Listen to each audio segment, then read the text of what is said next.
Evan, tell our viewers what you're learning. Well, Wolf, U.S. investigators believe that Russian hackers were behind a cyber breach against Qatar's state news agency. The hackers planted a false news report friendly to Iran and critical of President Donald Trump that is now being used by Saudi Arabia and other U.S. allies as a reason to carry out an economic and political blockade of Qatar.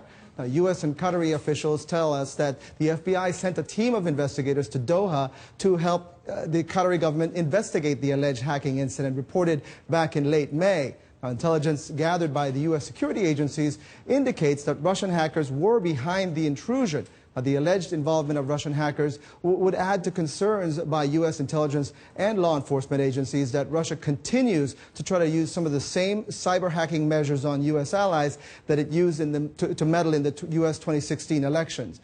Qatar hosts one of the largest U.S. military bases in the region, and U.S. officials say that the Russian goal here appears to cause rifts, Wolf, between the U.S. and its regional allies. Do U.S. investigators, and you and your team are doing a lot of reporting on this, Evan, do they believe that the Russian government is behind this hack?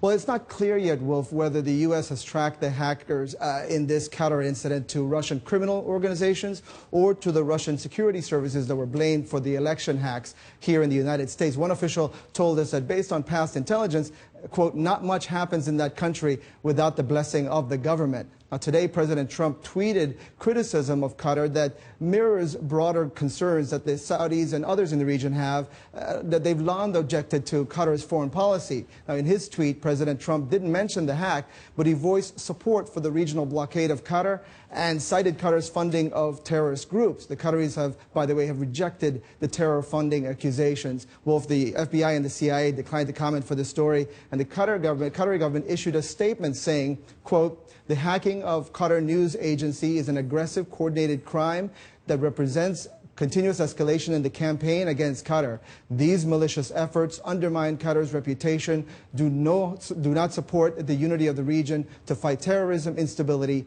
and conflict. I just want to be precise, too. When you say false reports, fake news, it's not the kind of fake news that the president refers to, because that's not fake news. This is a serious false news account. Right. This is a false news account, the kind of thing that the Russians have been using in their so-called active measures. We've seen this in some of our allies in Europe, around elections in France and in Germany. So it's something that we also saw here during the U.S. elections last year, Wolf.